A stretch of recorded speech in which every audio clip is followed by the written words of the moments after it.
en la presentación, pero como peruano me han enseñado una historia artificialmente fragmentada.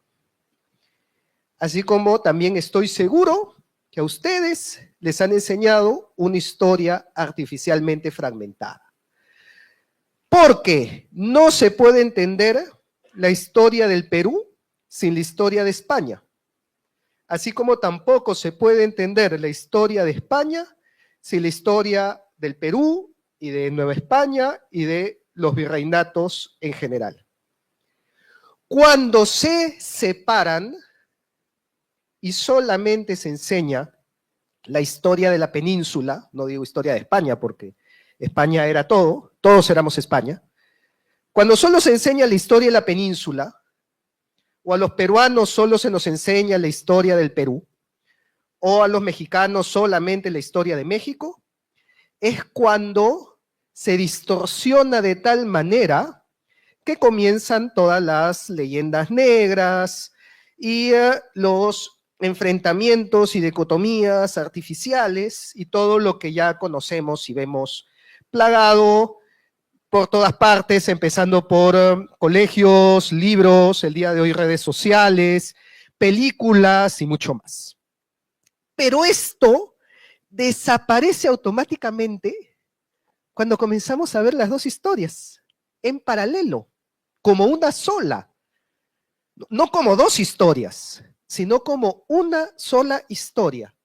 Y cuando lo vemos así, se acaban estos enfrentamientos, dicotomías, leyendas negras y todo lo que nos hemos escuchado y seguramente nos ha indignado en más de una ocasión. Y para empezar, ¿no? Comienzo con esta estatua que está en el Perú. Difícil, ¿no? Pero existe en la ciudad de Lamas. Y solamente esta estatua ya nos rompió toda la leyenda negra, ¿no? Todo lo que nos dicen con la conquista, todo lo que tanto se repite de que los españoles malvados llegaron solamente a robar y a saquear y a matar a los pobres indígenas inocentes, se nos cae con esta estatua. Y es que cuando estudiamos la historia del Perú, encontramos que el imperio inca estaba en una guerra civil, una guerra fratricida entre Huáscar y Atahualpa. De tal manera que cuando llega Francisco Pizarro, Atahualpa estaba más preocupado de Huáscar que de Pizarro mismo. Y eso responde a una pregunta, ¿no? Si Atahualpa estaba preso en Cajamarca por 200 españoles y a las afueras de Cajamarca tenía un ejército de más de 10,000 personas, ¿por qué no les ordenó que lo liberen, no? Lógico, ¿no? Lo más lógico hubiera sido, oigan, estos 10,000, vengan, pásenles por encima, no, que tenían pólvora, ya pues, hubiera matado 10, 20, 100, 1,000, 5,000, y a los otros 5,000 les pasaban por encima, ¿no? ¿Por qué no lo hizo?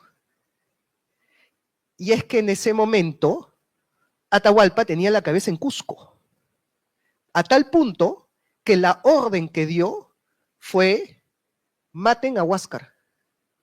Fíjense. ¿Y qué hizo con Pizarro? Le entrega como esposa a su hermana. Atahualpa le entregó a Quispe Sisa, que era su hermana, como esposa a Pizarro. Porque esa era la manera inca de establecer una alianza. Los incas hacían alianzas con los curacas, entregando pues parientes, ¿no? Hermanas, hijas, y así, bueno, como han hecho muchísimas culturas, ¿no? Pero nos hace ver que desde su prisión, Atahualpa estaba buscando cómo establecer una alianza con Pizarro en contra de Huáscar, que le tenía más miedo que Huáscar se entere que estaba preso, y eso significa que Cusco tome fuerza de nuevo contra Atahualpa. Ya ahí se comienza a derrumbar el famoso mito de españoles que vinieron a matar a los incas. Porque lo que encontramos es que la guerra civil, la guerra entre hermanos, preocupaba más que el mismo Pizarro. Y es por eso que cuando Huáscar es ejecutado y Pizarro se da cuenta de que ya hubo un cambio de poder y ejecuta a Atahualpa y viaja hasta Cusco junto con el nuevo Inca, con Manco Inca, Pizarro es recibido en Cusco, y cito las probanzas de la época de Toledo, es recibido con holgura, que significa con fiesta, con alegría. Algo que es inimaginable para el indigenismo de hoy, ¿no? Oye, ¿cómo Cusco iba a celebrar la muerte del Inca, de Atahualpa? Al contrario, el día de hoy se indignan en Cusco, ¿no? Mataron a Atahualpa, qué gran afrenta. Cusco lo festejaron, porque veían a Atahualpa más bien como el enemigo invasor. Que ahora muchos dicen, no, los españoles invadieron el Perú. En Cusco consideraban más invasor a Atahualpa. Y eso lo dice el libro de José Antonio del Busto, que menciona que en la fecha de fundación española de Cusco se dio la fundación española y su liberación de los ejércitos de Quito. Porque en Cusco a los de Atahualpa los veían como los de Quito. Recuerdan que eran los del norte, ¿no? Que eran los que estaban en el Chinchaysuyo, que habían sido muy rebeldes, habían habido sublevaciones con los caranquis, con los quitos, desde la época de Huayna Cápac, y había entonces cierta rivalidad.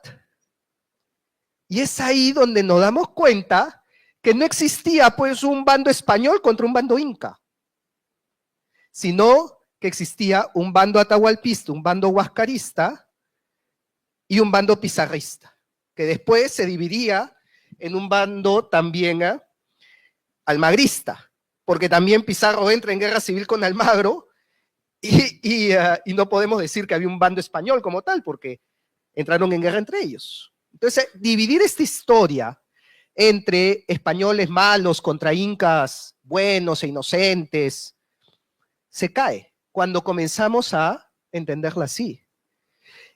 Y por lo tanto, es por eso que el día de hoy se habla de en la conquista de una alianza hispano-inca. No solamente alianza con las etnias locales, ¿no? Huancas, Huaylas, Chancas, Tayanes. Los mismos incas apoyaron a los españoles. O sea, los incas cusqueños, ¿no? Los incas que estaban en contra de Atahualpa. Y es por eso que Pedro de Peralta señala que la incorporación del reino del Perú al imperio hispano fue principalmente a través de pactos, antes de que por la fuerza o por la guerra. Y eso encontramos cuando comenzamos a estudiar la historia del Perú fuera de ideologías. Y ya nos comienza a cambiar lo que siempre nos han dicho, ¿no? Y lo que muchas veces nos genera como un autoflagelamiento de qué horror todo lo que se hizo España por el mundo.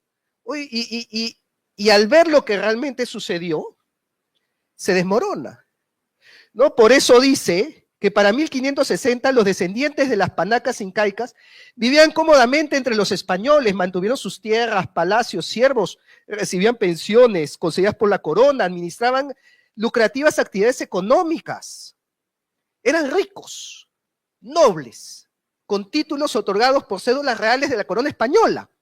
Y un ejemplo es este señor que ven acá, ¿no? Marcos Chihuantopa Inca, que según, bueno, yo tuve la oportunidad de ver este cuadro en vivo y en directo en Cusco, y pude leer lo que dice acá, acá se lee todavía un poco, ¿no? Marcos Chihuantopa Inca, de la casa de Capas Yupanqui, Inca católico por la gracia de Dios y alférez real de los incas. Nos cambió todo lo que nos han dicho, ¿no? Que a nosotros nos dijeron, sí, pobrecitos, los incas los mataron, los exterminaron, los erradicaron. Y encontramos que en pleno virreinato tenemos más bien una nobleza inca, católica y con títulos nobiliarios.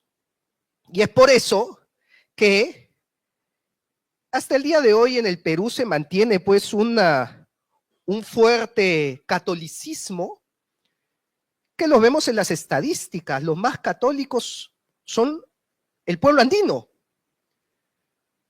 Y eso hubiera sido imposible con una religión impuesta por sangre y fuego, sino que fue parte de esta serie de pactos en donde encontraron una conversión al catolicismo como algo favorable.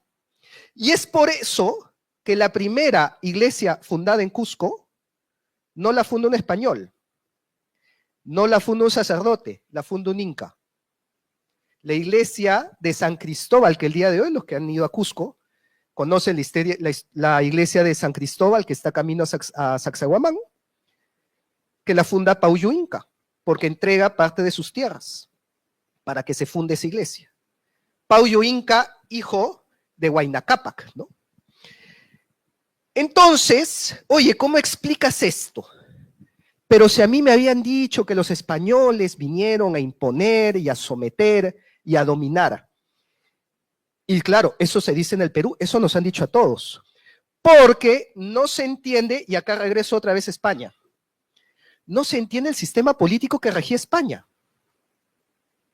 España era una monarquía compuesta, definida por Solórzano como un conjunto de reinos, estados y señoríos bajo un mismo monarca manteniendo su identidad institucional y legal. Y que se da con el matrimonio de Isabel la Católica y a Fernando de Aragón, que une los reinos, y España se convierte en una unión de reinos. Entonces, para la mentalidad de la época, la unión de reinos era algo que estaba presente. Y eso se aplicó en el Perú. Entonces, ahora regresamos al Perú. El Perú era un reino dentro del Imperio Hispano, y que por eso encontramos el escudo del Perú en el Salón de Reinos, donde está junto a los escudos de los demás reinos del imperio. Y por eso encontramos la estatua de Atahualpa y de Montezuma en el Palacio Real de Madrid. Y por eso ahí ya nos comienza a cuadrar todo. Ya el rompecabezas se ensambla de nuevo. Además, hubiera sido sumamente tonto e irracional la versión que se dice el día de hoy, de destruir un sistema de organización que tenían los incas. Porque funcionaba. Era eficiente, ¿no? Lo vemos hasta el día de hoy.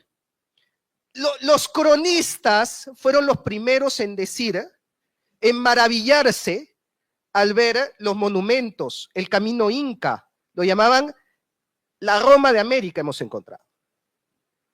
Entonces, ¿cómo voy a desbaratar eso? No tiene sentido. Y el sistema de organización del Tahuantinsuyo reposaba sobre los curacas, porque recordemos que en su etapa imperial el Tahuantinsuyo no superó los 150 años. Entonces necesitaba de las alianzas con los curacas, ya lo había dicho antes, el Inca entregaba familiares y a través de pactos matrimoniales, entonces ganaba aliados. Y a través de estas alianzas, el Inca crecía. Se cuenta en las crónicas que el Inca, antes de hacer la guerra, enviaba 3 embajadas de paz. Eran muy políticos también. Entonces coincidía con el sistema que hemos explicado, el de la monarquía compuesta. Y es por eso que Luque menciona, de esta manera respetaron a los principales, como llamaban a los nobles curacas, siempre y cuando se convertían al catolicismo y se sometían a la soberanía del rey de España. Entonces, tú no te me rebelas y te bautizas y sigues haciendo lo que has hecho siempre hasta ahora. Algo muy lógico, muy eficiente también. El imponer a sangre y a fuego es más bien irracional. Era una estrategia muy buena, ya que en los Andes ya la conocían con los incas. Entonces, vamos, yo tengo al curaca de los Huancas, venía el inca, me establece una alianza, o el curaca de los Tayanes, tengo alianza con el inca, ahora vienen los españoles, me dice una alianza, ya, así como tengo alianza con el inca, la puedo tener contigo. El sistema de alianzas reposó sobre la autoridad que aún mantenían los curacas y caciques locales, que aún preservaban su autoridad sobre sus súbditos y colaboraron eficazmente con el tributo, la mita y el orden social.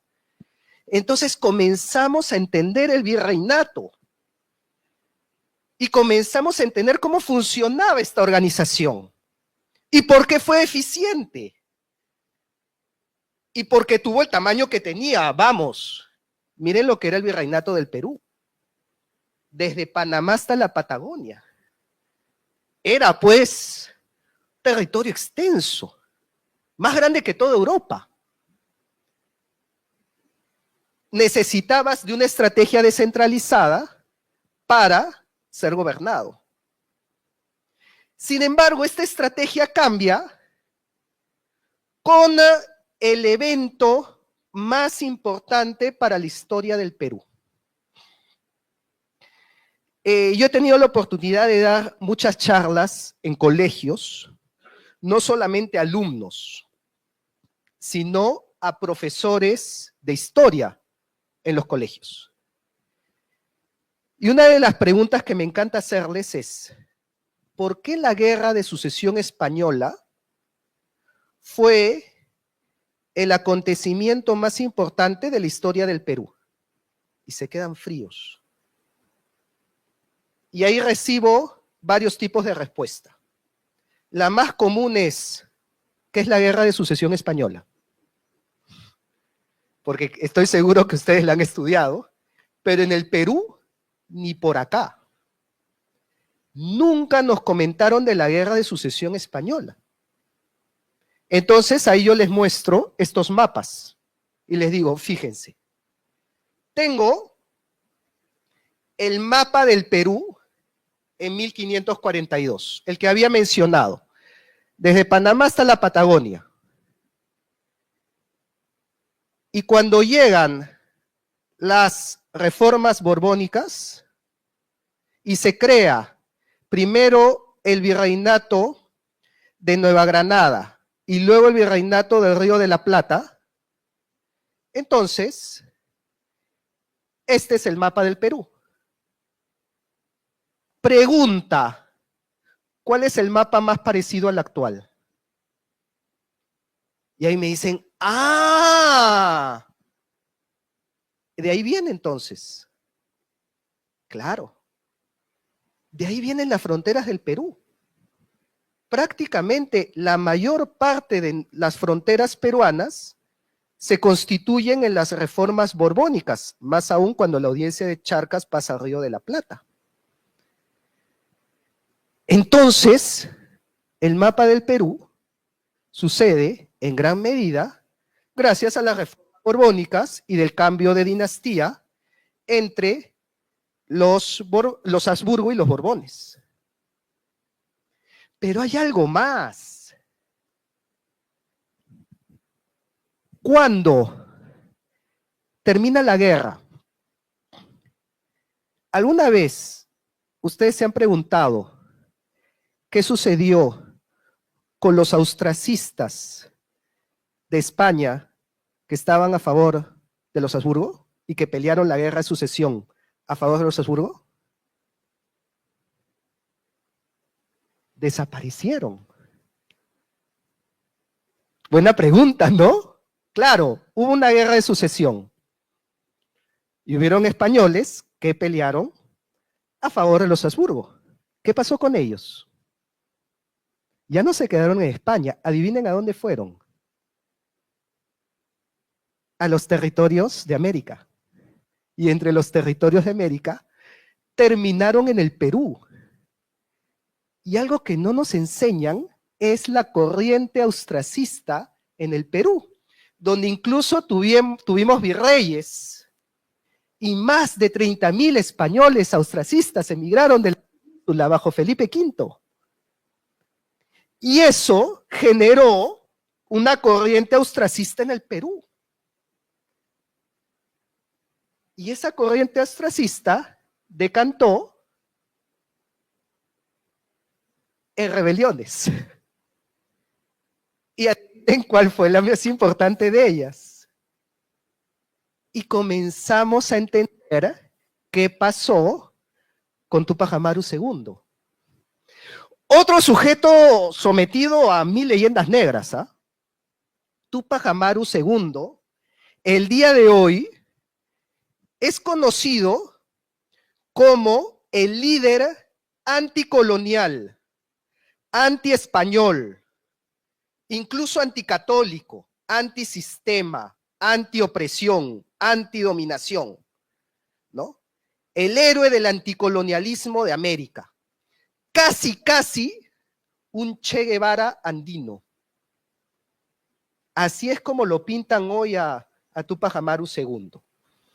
Y que bueno, incluso ha inspirado movimientos de terrorismo en el Perú, por ejemplo, ¿no? El movimiento revolucionario Túpac Amaru II, o los famosos Tupamaros de Uruguay también, ¿no? Y de repente nos encontramos que Túpac Amaru II, José Gabriel Túpac Amaru, le escribe una carta al obispo de Cusco, que la pueden encontrar en la página del Congreso de la República, que guarda todos los documentos y los tiene en red. Es más, ponen este mismo texto y van a encontrar que Google lo redirige hasta la página del Congreso de la República, que tiene todas las cartas escritas por Túpac Amaru II. Y dice: aunque hoy se me note de traidor y rebelde, infiel y tirano a nuestro monarca Carlos, dará a conocer el tiempo que soy su vasallo y que no he desmentido un punto intencionalmente a mi santa iglesia y católico. Solo pretendo quitar tiranías del reino y que se observe la santa y católica y viviendo en paz y quietud. Y este texto es muy revelador. No ha sido estudiado desde esta perspectiva. Los autores que han estudiado a Túpac Amaru II, como Charles Walker, Rico Phelan, lo miran desde su dimensión revolucionaria, pero no desde su dimensión católica. Pero cuando leemos estos textos, comenzamos a encontrar esta otra cara de Túpac Amaru II. Y las palabras que usa son muy reveladoras, porque coinciden con el tratado sobre el tiranicidio de Francisco Suárez. Francisco Suárez era el filósofo jesuita de la época, la segunda escolástica. Y adivinen quiénes formaron a Túpac Amaru II. Jesuitas. Entonces es más que seguro que conoció la doctrina de Suárez. Y de hecho acá está citando la doctrina del tiranicidio, porque eso es lo que escribe Suárez. Y además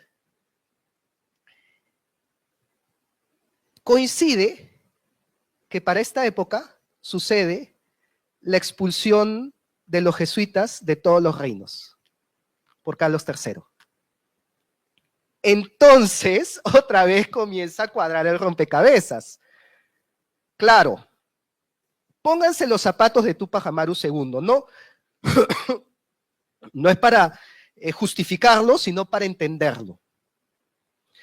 José Gabriel Túpac Amaru manejaba la línea de suministro desde Cusco hasta Potosí.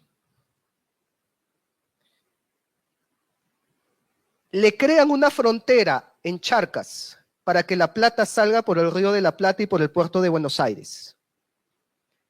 Su negocio tambalea. Ahora tiene que pagar aduanaje, tiene que pagar alcala. le expulsan a sus formadores, a los jesuitas. Entonces, hace una solicitud para pedir el marquesado de Oropesa, porque con un título nobiliario no pagabas impuestos. Ampay me salvo. Se la niegan. En Cusco se la niegan, y los que se lo niegan precisamente son los descendientes incas, que no lo reconocieron nunca como descendiente inca él. No los españoles, porque él apela a Lima, y en Lima, bueno, burocracia hasta el día de hoy, los que conocen cómo funciona Lima, no le contestaron, de hecho no le han contestado hasta el día de hoy. Porque ahí es donde está la sublevación y bueno, ya todo se desmadra. Entonces, le niegan el marquesado de Oropesa, le crean una frontera donde tenían la cadena de suministro, le expulsan a sus formadores y además tenía conocimiento de la doctrina de Francisco Suárez que decía, es legítima una sublevación ante un mal gobierno. Y comenzamos a entender el pensamiento de la época, muy lejano al Túpac Amaru de hoy, que era anticolonial. Vamos, por favor. Se dará a conocer el tiempo que soy su vasallo, que no he desmentido un punto intencionalmente de mi santa iglesia y católico monarca. Aquí estamos hablando de anticolonialismo, por Dios, ¿qué es esto, no? Y entonces aquí cabe la pregunta, ¿era Túpac Amaru ostracista? Bueno, ya sabemos que primero reclamó un título nobiliario, así que muy anticolonial eso no es, ¿no? Segundo, reclamo por la creación de aduanajes y alcabalas, eso ya lo he explicado.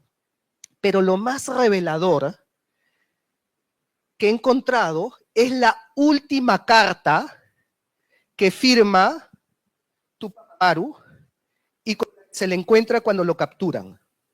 También la pueden encontrar en la misma fuente que dije antes.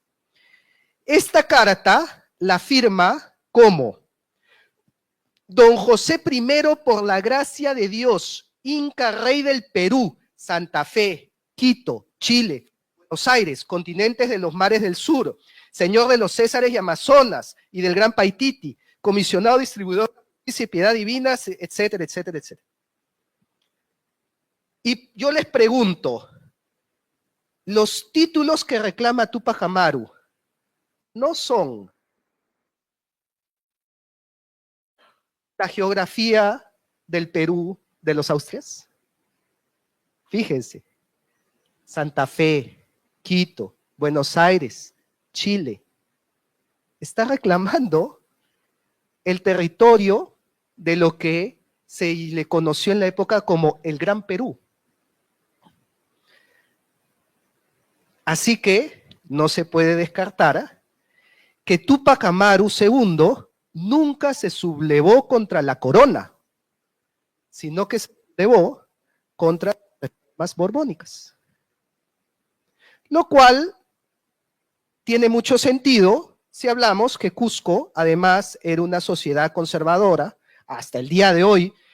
En los Andes del Perú son ultraconservadores, los que han ido lo conocen, y las reformas borbónicas tuvieron un carácter modernista y laico. Así que, otra vez, nos comienza a cuadrar el rompecabezas. Y explica esto, que los procesos siguientes, y estoy hablando del proceso de la independencia, no fue un proceso, no fue una guerra entre españoles y americanos, que es otra cosa que también nos enseñan. En el Perú expulsamos a los españoles con la independencia y acabamos con el yugo de la dominación española. En el Perú, la guerra de independencia no fue contra los españoles, fue una guerra entre conservadores y liberales. Que dicho sea de paso, esa guerra, y ustedes lo conocen mejor que yo, ya se venía librando desde España. Porque en la época España estaba en su propia guerra de independencia contra Napoleón, contra la invasión napoleónica, y se forman las Cortes de Cádiz. En un gobierno en paralelo que hace la Constitución de la Pepa, la famosa Constitución de Cádiz, y en desconocimiento del rey francés. Ahora yo les hago una pregunta. Si en España estaban desconociendo al rey francés, ¿qué íbamos a hacer en el Perú? ¿No? Hay que sumar 1 más 1 nomás. Y es por eso que las Juntas de Quito, en 1809, dice, el mismo derecho que tiene ahora Sevilla para formar interinamente una Junta Suprema de Gobierno, tiene cualquiera de los reinos de América. Lógico. Claro. Y lo mismo sucedió con la Junta de Buenos Aires, con la Junta de Chile, y también en Nueva España, donde pues el famoso discurso del cura Hidalgo terminaba con viva el rey Fernando. Un paradójico para un movimiento que supuestamente iba a ser en contra de la corona española, ¿no? Pues, la Constitución de Cádiz, les comento que se juramentó en Huancayo. Y los que somos peruanos, sabemos que en Huancayo, esta bonita plaza se llama la Plaza de la Constitución. Y no por ninguna constitución peruana, por la Constitución de Cádiz. ¿Por qué hice juramento? Entonces, ¿qué creerían que iba a pasar cuando luego Fernando VII no reconoce la Constitución de Cádiz? El problema que había en España se trasladó al Perú. Y eso es lo que sucede, y lo voy a ir explicando paso a paso. Abascal organiza el Real Ejército del Perú y combate las juntas separatistas de Quito, Santiago y Chuquisaca. De hecho, el famoso historiador peruano Jorge Basadre dice, cuando España no tenía rey, el Perú encontró un rey en Abascal. Abascal puso orden ante todas estas juntas, y de hecho, si vamos al Museo de América en Madrid, van a encontrar el cuadro donde está el ejército realista entrando en Plaza de Quito para desmantelar la Junta de Quito que acabo de mencionar. Y en ese cuadro están todos los regimientos listados. Vayan y búsquenlo. ¿Sabes cuáles son los regimientos que se encuentran? El Real de Lima. Entonces, además hay otro que se llama Naturales del Lugar. Nos rompe esa dicotomía de que era una guerra entre americanos y españoles. Bueno, Abascal fue sucedido por Pezuela en 1816. Esta historia del Perú es importante conocerla, porque aquí van a ver que no solamente es historia del Perú, es historia de España. Comienza a cuadrar todo. Aquí sí ya se le abren uno los ojos. Pezuela asume en 1816, el virrey Pezuela, y tiene sucesivas derrotas contra Arenales y Cochrane. Al punto que San Martín llega a Paracas. Entonces, en el Perú dicen, Pezuela no funciona. Y le hacen golpe a Pezuela. Además, Pezuela era partidario del absolutismo y sus oficiales eran liberales. Y en 1821 es derrocado por los liberales, esto es importante, encabezados por La Serna. La Serna, último virrey del Perú. 1821, ¿quién está en España? ¿En qué circunstancias sucedía en España en 1821?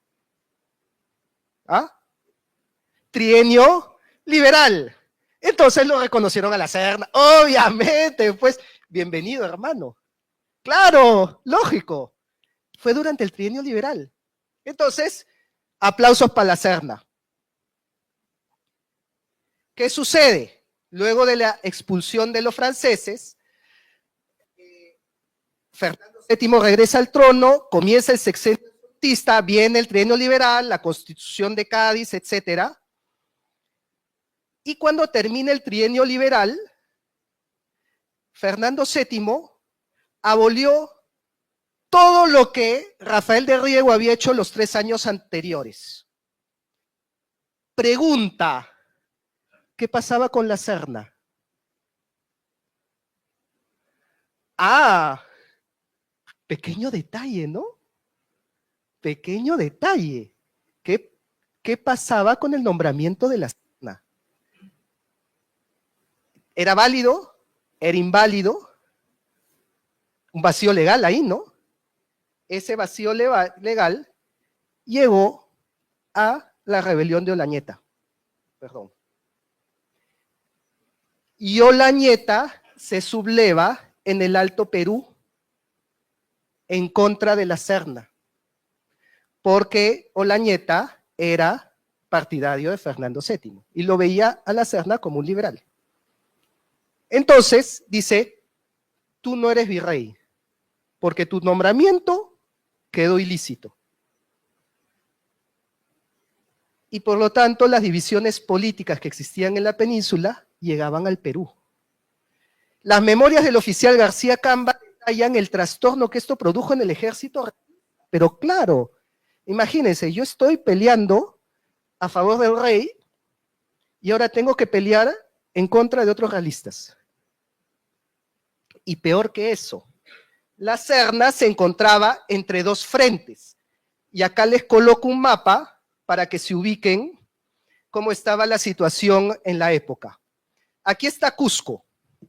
La Serna estaba en Cusco. Gracias. Bolívar se había replegado a la Libertad, porque Bolívar perdió Lima, otra cosa que tampoco nos cuentan. Bolívar perdió Lima. Y tienes la sublevación de Olañeta en el Alto Perú. La Serna quedó entre 2 frentes, entre el frente de Olañeta y entre el frente de Bolívar al norte. ¿Qué hago?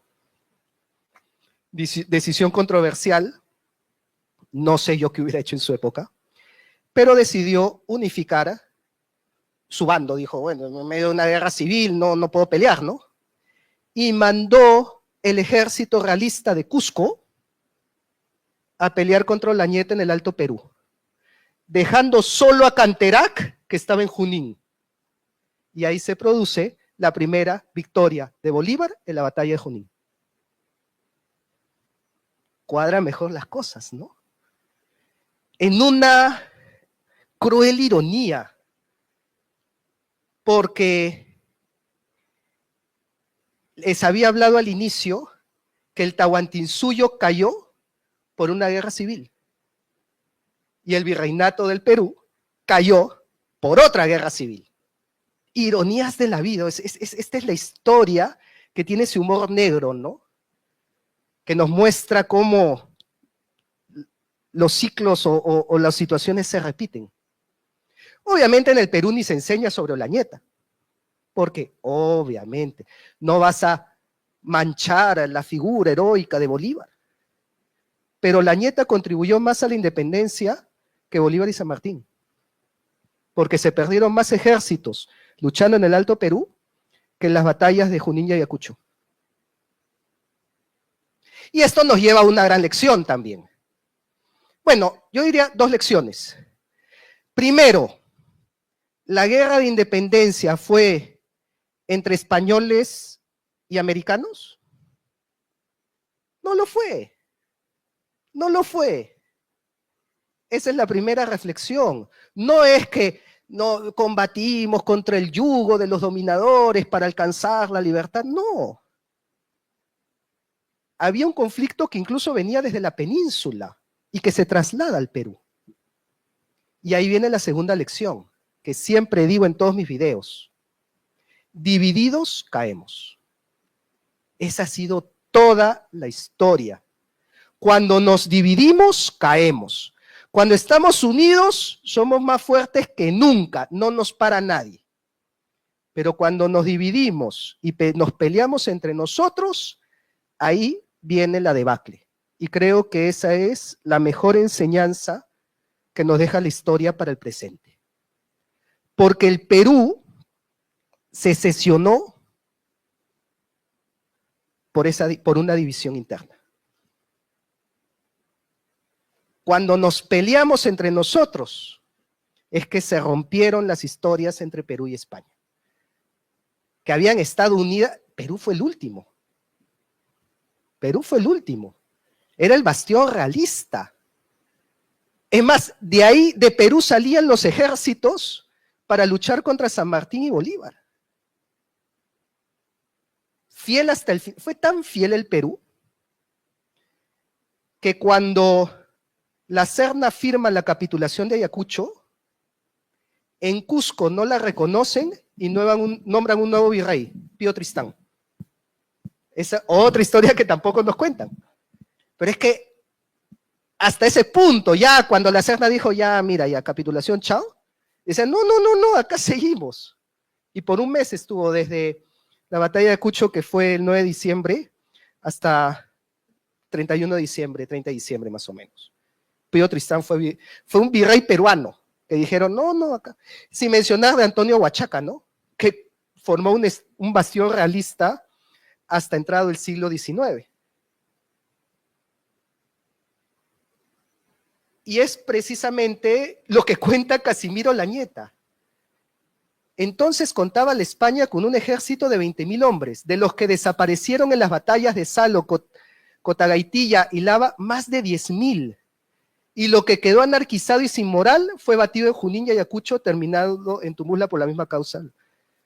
Fíjense que se perdieron más tropas, lo que les decía, peleando en el Alto Perú, que peleando en Junín y Ayacucho. Nos cuestiona la importancia de Bolívar en el proceso de independencia, ¿no? Así que, cuando comenzamos a estudiar la historia así, en paralelo, cómo la historia de España influía en el Perú y cómo la historia del Perú también influía en España, como una sola historia, ¿se dan cuenta que ya no hay pie a leyendas negras? ¿Se dan cuenta que ya no hay pie a decir, sí, que los españoles vinieron a matar, a saquear el yugo español de 300 años? Solito se desmorona. Lo que pasa es que artificialmente hemos dividido una historia que no se puede separar, porque hemos sido un solo pueblo, un solo imperio. Y cuando la separan, es que comienza estas leyendas negras, estos enfrentamientos que nunca existieron, estas dicotomías entre conquistadores y conquistados, o entre españoles e incas, cuando fueron más aliados que enemigos. Así que ahí está la importancia de estudiar nuestra historia en común y ver la historia del Perú no como parte de la historia universal, sino como parte de su historia también, porque es historia de España, al igual que la historia de España es historia del Perú y se debería enseñar así. Y eso nos ayudaría también a hermanarnos más y evitar estos errores que ya hemos visto. Que cuando tenemos rencillas es cuando peor nos va. Entonces, esa es la reflexión que les quería dejar. Y pues doy paso a preguntas, ¿no? Entiendo de que también había algún tiempo de preguntas. Muchas gracias.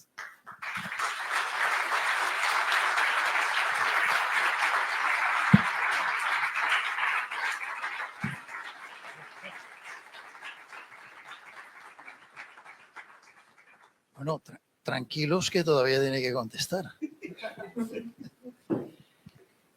Bueno, tenemos por lo menos unos 20 minutos y les voy a recordar las normas del coloquio.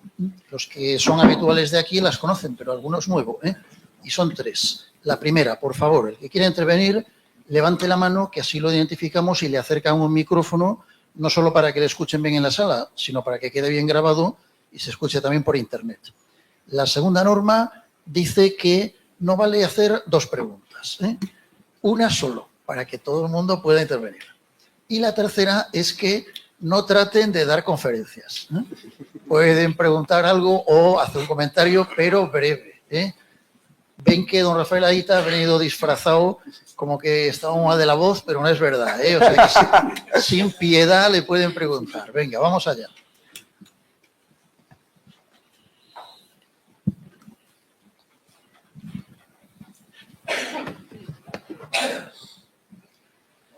Bueno, Aita, Capitán Perú, muchas gracias por la conferencia. Pregunta: ¿qué posibilidad tenemos actualmente de crear una comunidad económica y social de la hispanidad tipo Comunidad Económica Europea? Gracias. Desde aquí puede hablar. Bueno, siempre se está hablando, ¿no?, de una unión política, una unión económica, o de repente una mancomunidad de naciones, como tienen los ingleses, que bueno, hay que aprender de lo malo y copiar lo bueno, o aprender de lo bueno también, ¿no?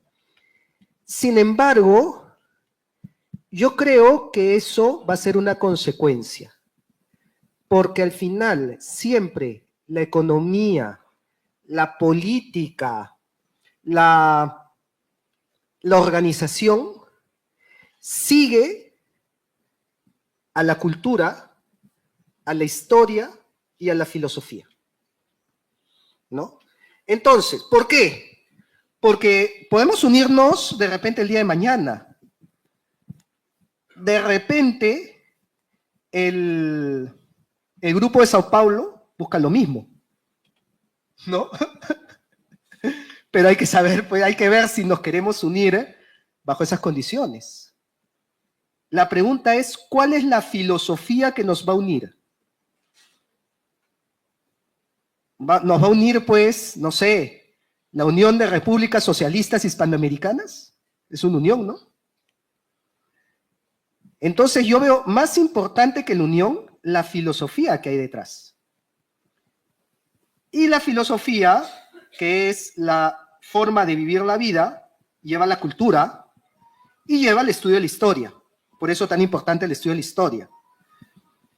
La pregunta es, ¿estamos culturalmente listos para una unión? Yo lo pondría en duda. Y lo pondría en duda, primero, con un ejemplo que a mí no me gustó para nada. El discurso de Pedro Castillo cuando asumió la presidencia. Que delante del rey comenzó a hablar, pues, del colonialismo, que vinieron los hombres de Castilla y nos saquearon, ¿no? Y segundo, ahora veo que Milei ha dicho lo mismo. Cuando Milei ha hecho su toma de la presidencia, también ha hablado del colonialismo español y que nos trajo, pues, el monopolio y que hay que abrir los mercados. Entonces, al final, termina siendo lo mismo, o sea, obviamente que no económicamente, pero para nuestros intereses de hispanidad, tienen el mismo discurso. Yo creo que primero tenemos que estar unidos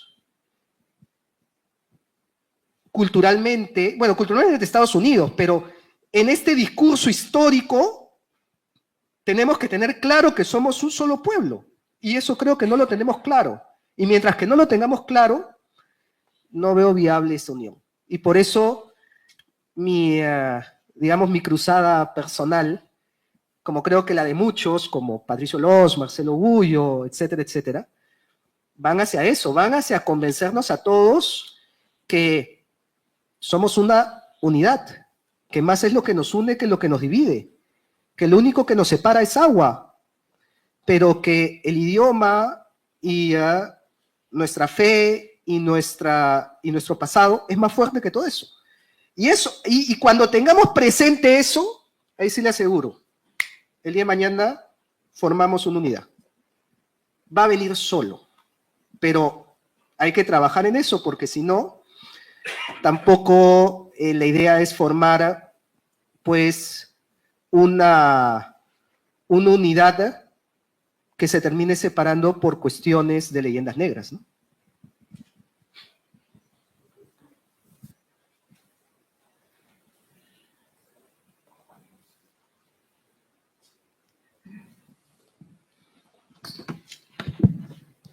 De todo, muchas felicitaciones por la conferencia. Quisiera preguntarles qué efecto hubiera tenido si el Tratado de Tarapaya entre Valdés y Olañeta hubiera llevado a cabo en realidad frente a la batalla de Ayacucho, si la independencia se hubiera dado tanto en Perú como en América. Gracias. ¡Wow! Hacer un ¿qué pasaría si? Se ha vuelto famoso los ¿qué pasaría si?, ¿no? Han sacado un capítulo recontra negro legendario sobre eso. Es muy difícil decir qué hubiera pasado si, porque, vamos, ¿cómo sabemos si eso no hubiera, o sea, se hubiera mantenido, ¿no? Si hubiéramos formado realmente un bloque en contra del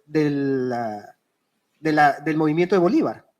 O si en algún momento se hubiera roto por alguna otra división que estaba muy presente, ¿no? O sea, en ese momento las divisiones entre liberales y, ¿cómo llamarlos? No realistas, porque los liberales también eran realistas en España.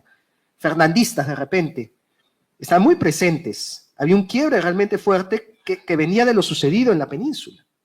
Entonces, si eso hubiera sido algo permanente o continuo, es difícil de saber. Y sin embargo, no es el único episodio, ¿no? Sabemos que existían entre más de 15.000 hombres a punto de partir a América también para luchar contra Bolívar. Y no se pudo dar por las disputas internas en España. También me preguntaría, ¿qué hubiera pasado si esos 15.000 hombres llegaban? 15.000, 20.000. Mira, yo le digo nomás los números en Ayacucho. En Ayacucho, un ejército tenía unos 6.500, el de Sucre, y el ejército realista casi 9.000. O sea, sumabas los dos ejércitos y no alcanzaban las tropas que iban a venir desde España. ¿Hubieran podido hacerle frente? Jamás, pues, ¿no? Jamás. Entonces, claro, ¿qué hubiera pasado si hubieran llegado realmente esas tropas? ¿Qué hubiera pasado si un rey español hubiera llegado al Perú de la misma manera como un rey portugués llegó a Brasil? Ese es otro ¿qué pasaría si? ¿No? Entonces, de repente yo catalogaría estos hechos con el nombre de una película, ¿no? Que si recuerdo bien se llama Una serie de eventos desafortunados. Porque se dieron todas las condiciones, tal vez para que se dé de la peor manera. Yo creo que si el Perú hubiera resistido más a Bolívar, España le daba su independencia. Estoy seguro de eso porque es algo que ya se hablaba desde Cádiz. O sea, y era un tema que estaba sobre la mesa.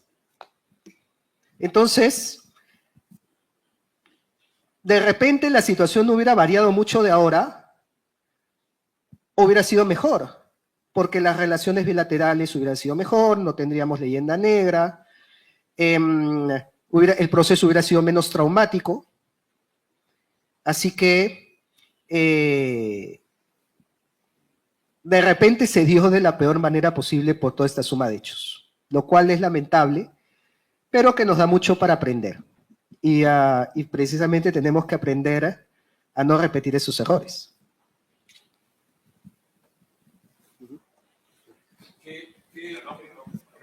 Un momentillo, espera el micrófono. Sí, buenas tardes. Enhorabuena por tu conferencia, porque realmente ha sido muy interesante.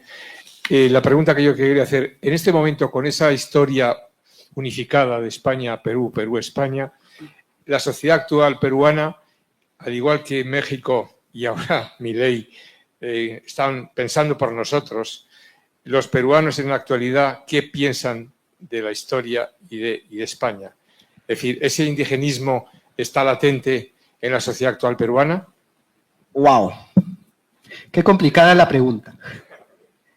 Porque para mí eso es una paradoja que yo no puedo resolver hasta el día de hoy. Pero lo voy a explicar por qué. Es cierto que veo mayor o un indigenismo más recalcitrante en México y en Bolivia. Creo que son los dos países más indigenistas.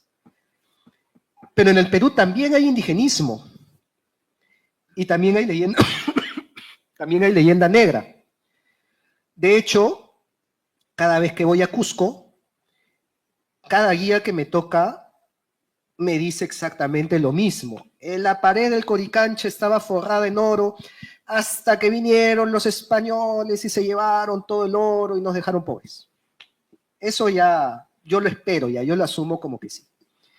¿No? O me dicen, esta pared la construyeron los españoles y cuando vino el terremoto se cayó, pero la pared inca no se cayó, ¿no? Entonces, los incas eran más avanzados porque mira cómo no se caía la pared inca. Y escucho eso y esa misma persona que me ha dicho eso, luego me dice que es cargador del patrón Santiago. y la última vez que estuve en Cusco, el Corpus Christi, ¿no? Elisa lo va a recordar, que estuvimos ahí justo haciendo el documental de José Luis López Linares, y le dije, tienen que ir a Cusco para que vean la procesión de Santiago. Y en Cusco lo sacan en procesión los mismos negrolegendarios que te dicen que los españoles, ¿cómo es posible? Tenemos que luchar contra ellos. Están sacando a Santiago Apóstol, que dicho sea de paso, no es cualquier Santiago, ¿no? Encima es Santiago Matamoros. Cosa que en España también sería recontra controversial, pero en Cusco lo sacan a Santiago Matamoros. Y yo les pregunto, oye, ¿tú sabes quién es Santiago? Y me dicen, nuestro patrón. Digo, ya, pero también sabes de dónde viene. O sea, es patrón de España. Ah, sí, pero como que algo, ok, ya está bien. Y yo le digo, ¿cómo pueden combinar? O sea, lo más hispano que se me puede ocurrir en la vida. No sé si alguien acá me puede mencionar un caso más hispano que sacar en procesión a Santiago Apóstol. ¿No? A mí no se me ocurre ninguno. Quemarlo. ¿No? Entonces... Que también es muy español. Ah, bueno, sí. Y vamos, y yo lo veo en las iglesias, en el arte barroco, en la música. Me comentaban, ¿no? El equipo de López Linares, me comentaban en Cusco, qué español que es Cusco. O sea, lo veías desde arriba y era como cualquier ciudad española. Seguramente mucho más que Ciudad de México. Y claro, es lo mismo que dijo, irónicamente, el precursor del indigenismo en el Perú, como corriente literaria, José María Arguedas. Todos los peruanos conocemos a José María Arguedas. Pilar del indigenismo. Y cuando estudió su doctorado, viene a España, específicamente a Zamora, para hacer su tesis doctoral. Y en Zamora pronuncia una frase que dice, qué española que es la sierra peruana. Y de hecho él escribió un libro que se llama Las comunidades de Perú y España, donde analiza todo eso. El baluarte del indigenismo. ¿Cómo combino yo eso? ¿Cómo descifro esa paradoja? A mí no se me ocurre cómo. O sea, yo cómo puedo ver que tienen tanta devoción patronal, barroca, procesiones, alfombras de flores, la Semana Santa de Ayacucho. Es como la Semana Santa de Sevilla. Las fiestas patronales, o sea, se ha mantenido mejor incluso que en Lima. Pero al mismo tiempo te da la leyenda negra.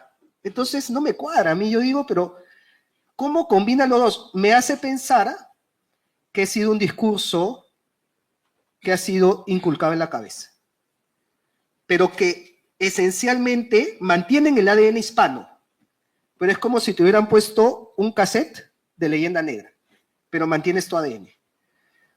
Un conflicto tremendo, ¿no? Pero vamos, en eso estamos y creo que por eso en el Perú, si bien existe indigenismo, leyenda negra, no es tan fuerte como en otros países.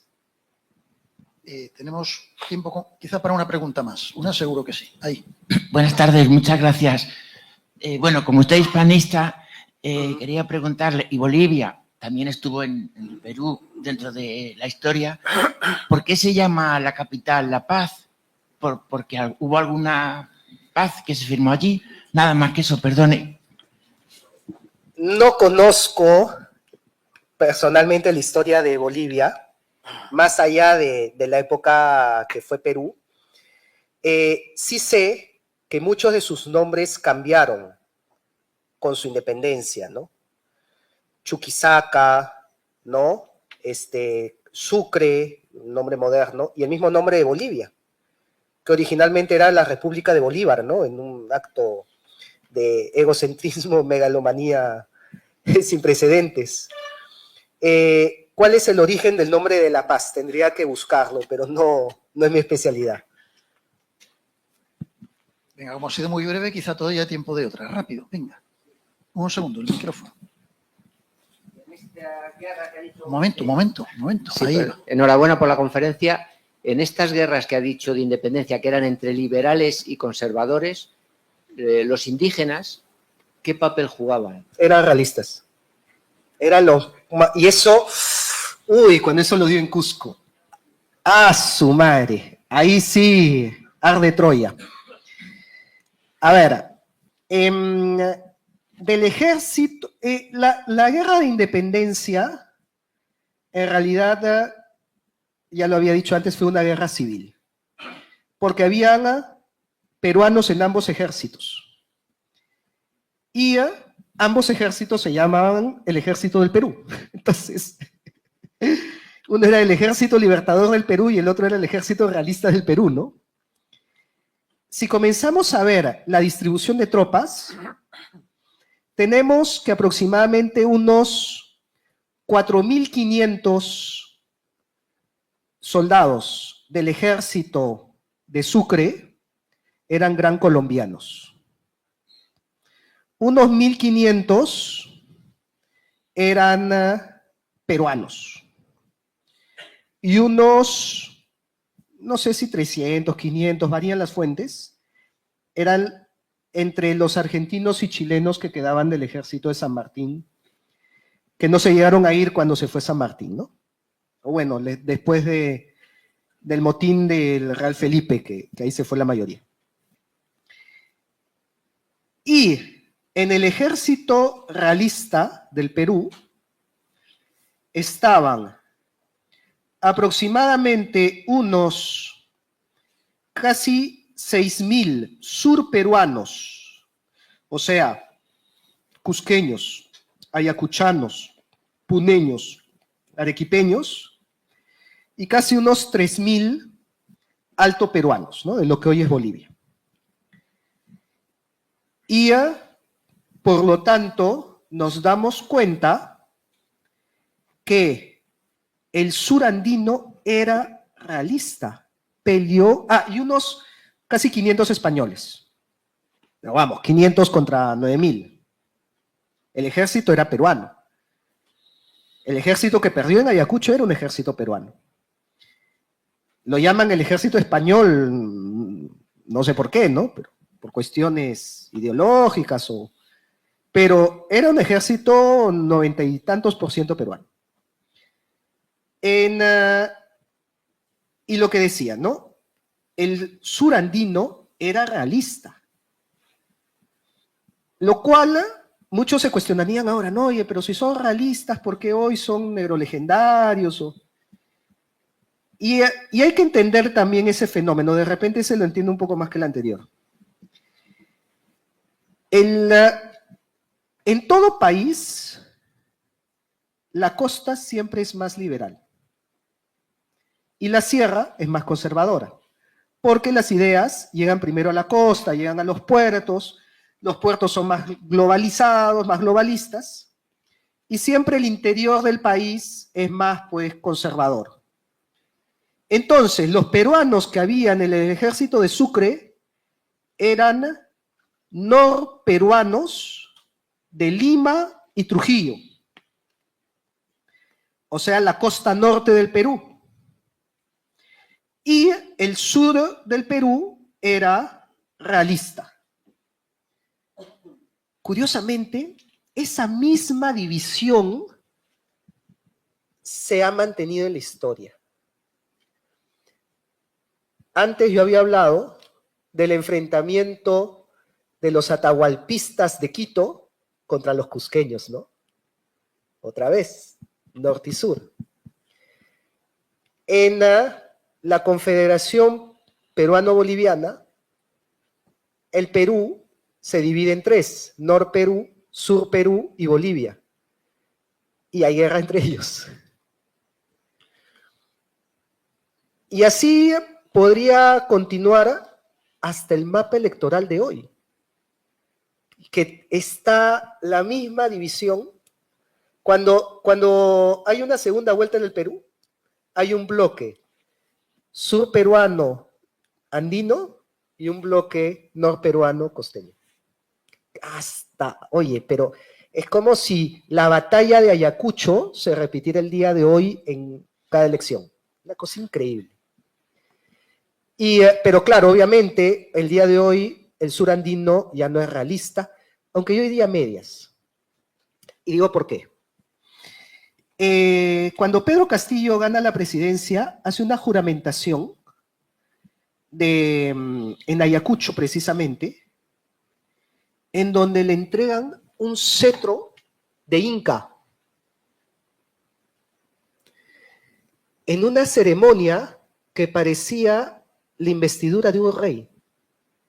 No, o sea, ¿qué más realista que llevar a tu presidente y entregarle el cetro del Inca, ¿no? Y es que en el sur del Perú esperan una figura tipo Inca. Y es que el sur del Perú, si nosotros vemos, tiene una tradición imperial que ya incluso desde antes de los incas, porque los Huari, Tiahuanaco eran... En esa zona han existido por lo menos 3 o 4 imperios: Huari, Tiahuanaco, Inca y español. Entonces, vamos, tú no puedes borrar a los Huari desde el año 800 después de Cristo. Tú no puedes borrar a 1200 años de imperialismo con 200 años de república, pues, ¿no?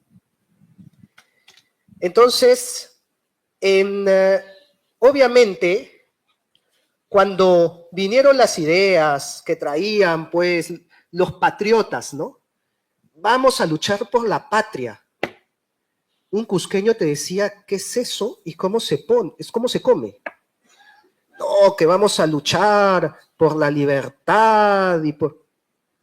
Mira, se cuenta en la época que tomaban una moneda, mostraban el rostro del rey y decía, yo lucho por él. Porque él me da seguridad y él me da un estado firme.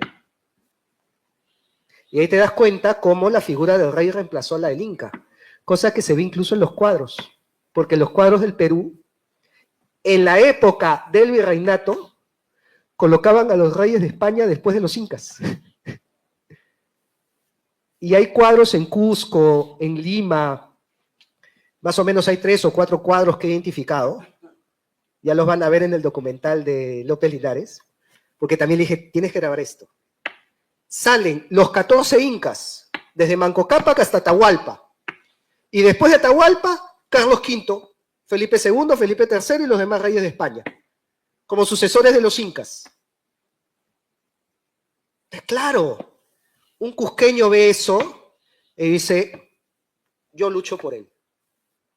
Y de hecho, los descendientes incas lo llamaban al rey de España con el título de inca. Eso aparece en un cuadro que se hizo a Carlos II, donde se dice, a nuestro poderosísimo inca, don Carlos II, augustísimo emperador de América. Entonces ahí se comienza a entender por qué el andino, el cusqueño, el puneño era realista. Porque vienen pues de una tradición de miles de años. Y para ellos era lo más lógico y lo más concreto. Y así han sido siempre. Y es por eso que al perder eso, se han vuelto caudillistas. El caudillismo es la sombra de la monarquía. Cuando un pueblo que está acostumbrado a una monarquía le quitas a su rey, se vuelve caudillista. Y te va a buscar a cualquier líder improvisado, como muchas veces lo hemos hecho en Perú. No importa si sea de izquierda o de derecha, eso lo saben los peruanos. Saben que en el Perú hemos corrido detrás de cualquier presidente caudillista de izquierda o de derecha. Han aplaudido igual a Odría, que era de derecha, que a Velasco, que era de izquierda. A Sánchez Cerro, que era ultraderecha. También lo aplaudían. Caudillismo. Porque es la sombra del rey que tanto anhelo.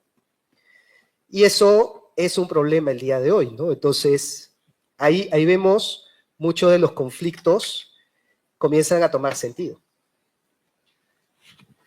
Bueno, pues España y el Perú tienen 500 años de historia común y harían falta otros 500 para rememorarlo, pero no tenemos tanto, ¿eh? Tenemos que terminar ahora. Mi general, si quieres cerrar. Bueno, pues en primer lugar creo que hablo en nombre de todos si felicitamos al profesor Rafael Aita por esta magnífica conferencia que nos ha impartido esta tarde. Y yo fundamentalmente creo que deberíamos felicitarle por su valentía y por su franqueza. De esta manera, el profesor Aita se une a una corriente que reivindica el verdadero valor de la historia desde el punto de vista notarial, no desde el punto de vista interpretativo. Y empezaré citando a grandes hispanistas como es nuestro común premio Nobel, don Mario Vargas Llosa, que reivindica esa figura de España y Perú como un todo. También se ha citado aquí a nuestro hispanista argentino, don Marcelo Gullo, que también ha compartido esta tarima, reivindicando el hispanismo. A doña Elvira Roca Barea, andaluza y española, que también en sus libros lo reivindica.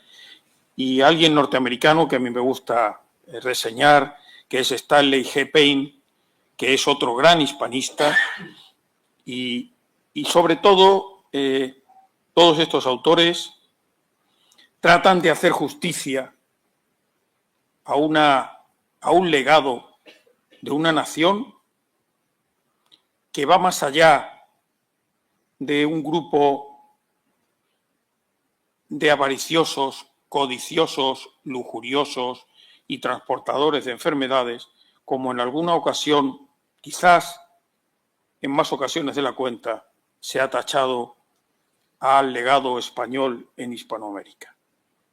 Esa leyenda negra que muchos enemigos de España se han dedicado a trazar y, lo que es más grave aún, a intentar imbrincar dentro del pensamiento colectivo de una gran nación como fue España, produce un movimiento pendular hoy en día que está reflejado hoy aquí por nuestro profesor Aita, pero también por esos grandes hispanistas, algunos de los cuales hemos reseñado esta tarde. No cabe duda de que la historia en común, esos 500 años entre España y Perú, tiene muchos vericuetos. Sin duda, dependiendo del punto de vista desde el que se afronte, podemos afrontarla desde un punto de vista ecuánime o quizás un punto de vista tendencioso. Pero no cabe duda de que, como bien ha dicho hoy nuestro profesor, España ha sido Perú y Perú ha sido España. Pero no solo España y Perú, ha sido Argentina, ha sido Bolivia, ha sido Venezuela, ha sido Colombia, desde que los reyes católicos dictaron las leyes de Indias en las que se reflejaba claramente que los españoles de Allende los Mares eran precisamente eso, súbditos de la corona y no esclavos. Circunstancia que a lo largo de esos 500 años se vio reflejada en esa Constitución de 1812 que sufrió tantos avatares, en las que se decía en uno de sus artículos que España es la confluencia de los españoles de ambos hemisferios. Lo que es una clara declaración de intenciones de que España jamás contempló a los otros españoles de más allá del Atlántico como algo que no fueran parte intrínseca e indisoluble de la gran nación que fue España. Por lo tanto, debemos sentirnos orgullosos de ese pasado y de ese legado de España y no debemos agachar la cabeza ni menospreciar esa obra insigne de España en Hispanoamérica. Si en lugar de analizar el papel de España en Sudamérica, nos parásemos a pensar en qué fue de la nación india que poblaba Norteamérica, algunos hispanistas la cifran en más de 7 millones de personas cuando llegaron los británicos al norte de América. Si hacemos un balance de aquellos indios originales que poblaban América con los que hoy quedan en el territorio norteamericano, llegaríamos a la conclusión de que solo podríamos encontrarlos en reservas en las que se encuentran prácticamente apartados de la sociedad, con una tremenda carestía de vida y que nunca han formado parte realmente de la sociedad norteamericana. Circunstancia que no se da en el resto de América, gracias a esa obra de España en América, llevando, como se ha dicho aquí, su lengua, su cultura, su religión, pero también el derecho consuetudinario derivado del derecho romano. Hoy podemos tener aquí a personas que estamos viendo en la primera fila, que estamos viendo aquí, en la que no se diferencian en nada de estos otros españoles de este hemisferio. El cabo que conduce el vehículo oficial del director de este instituto se llama Andrés Molinari y es originario de Perú. Qué satisfacción poder compartir con esos españoles que lo fueron el sentimiento, al menos de muchos de los que hoy vuelven a hacer justicia a la obra de España, como ha hecho hoy el profesor Rafael Aita, de esa maravillosa obra de la que todos nos tenemos que sentir orgullosos, porque España no ha sido, ni es, y hoy en día tampoco lo será, excluyente con los que un día formaron parte de su nación. Muchas gracias a todos y no siempre, eso es mérito tanto del conferenciante como de la Asociación Héroes de Cavite, no siempre podemos asistir a una conferencia tan magnífica y magistral como hoy, con un salón tan lleno como el que tenemos esta tarde. Así que muchas gracias a todos por su asistencia, muchas gracias a la Asociación Héroes de Cavite por traernos a un conferenciante tan brillante y muchas gracias al profesor Aita por habernos ilustrado con la realidad, con la valentía y con la franqueza con la que lo ha hecho esta tarde. Y a todos ustedes, muchísimas gracias por su paciencia, por su asistencia y recuerden que esta es la casa de todos los que aman la historia militar y, por ende, la historia de España y de sus grandes naciones que la constituyeron. Muchas gracias a todos y buenas tardes.